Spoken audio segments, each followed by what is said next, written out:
Thank you. Thank you very much for that introduction. Ladies and gentlemen, thank you very much for being in here and giving me your time. I know your time is very precious, so I'll get right to the point. The question I want to talk to you about tonight is, has the Army achieved equivalency in distance education? COVID gave us an excellent opportunity to test this. And the answer is, unequivocally, emphatically, and disappointingly, no. We currently are sending captains to their career course and failing to give them the education they need to operate successfully at company command and on battalion staff. This is creating a capability gap across our force that we will see in the years to come. And unfortunately, we are asking company commanders to operate in a volatile, uncertain, complex, and ambiguous environment across the range of military operations, but we are not giving them the education they require to successfully lead those formations. But there's good news. Equivalency is possible if we borrow from civilian distance learning models. And I think you would all agree, equivalency is necessary because we are going to send our men and women out there to face people in a situation of persistent competition, from theater security cooperation all the way to large-scale ground combat operations.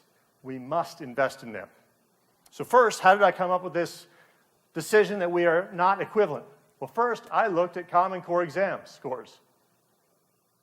And I looked at 3 resident courses, and you see this scatter plot, or scatter graph of their scores. The average was 87%, with a standard deviation of 14%. That's because we did have somebody who scored a 30, which blew the bell curve. But don't worry, no one scored 101%. Now, if there's equivalency, the distance learning scores should be similar, correct? Well, that's not the case. In fact, distance learners scored 21% less on average. Keep in mind that the minimum score on the Common Core exam is 70% to graduate and pass the exam. This is a bit troubling, is it not? Now, some people have said, well, maybe it was a different caliber of student. No, these were active component captains, same educational requirements, same experience going into the course as the resident learners. The question is really the design. Transactional distance learning theory says there are 3 axes we must consider in designing distance learning in order to mitigate the geographic distance barriers created through distance learning. The first one is student to curriculum. How do we deliver the curriculum to the students? Is it PDFs via email? Do they have textbooks? Do they watch videos? Do they listen to audio recordings? Is it asynchronous or synchronous? Do we consider the challenges of low bandwidth capability or austere environments or lack of access to a reasonable library for research? The reality is in the distance learning Common Core exam, they received PowerPoint-like presentations over the internet, and as they finished each module, they went to the next module and could not go back. So it fails on the student curriculum axis. The next axis we are all familiar with, we've all been in class, student-instructor axis. How much interaction is there between the student and the instructor? How easy is that instructor-to-student interaction? Can the instructor assess comprehension material, integration, and then modify the plan accordingly? Can the student clarify instructions and material? On this one, the school enrolled the people through the Combined Arms Center at Fort Leavenworth. The Combined Arms Center sent the student an email enrolling them. The instructors at the schoolhouses had no visibility until they got notification saying the student had completed the curriculum. So for that reason, it failed on the student-instructor axis. The last one is student-to-student interaction. This is where diversity of experiences, perspectives come into the classroom, where assumptions are challenged, unconscious bias is questioned, and we enrich the learning environment and learning outcomes exponentially through interaction with one another. In the Common Core distance learning model, what we saw, students did not even know anyone else was in the course with them. until they signed up for the exam and they received the brief right prior to the exam.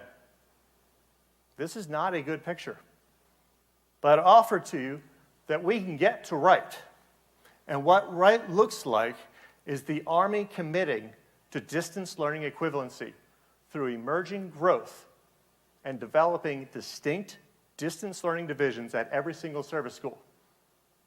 Second, TRADOC provides clear and coherent guidance on distance learning design, development, and execution.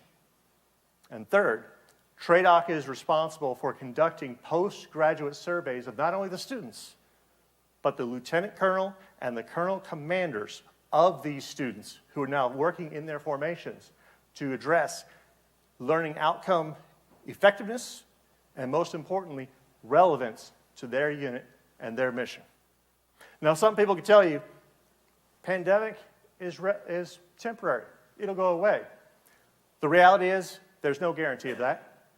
2, flat budgets is what we see for the next several years, which means more pressure on operational readiness and reductions in cost savings wherever we can, which means there will be more of a chance of relying on distance learning education. And third, and most importantly, 60% of our force receives their education through distance learning because they are in the reserve components. They are Army Reserve and National Guard. Are we really going to say it's okay to betray the total Army concept by creating haves and have-nots in terms of have not been educated to the same level?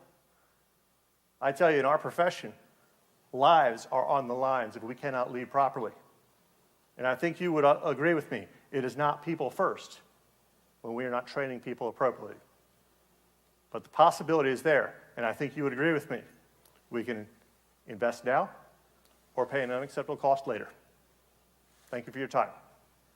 What are your questions?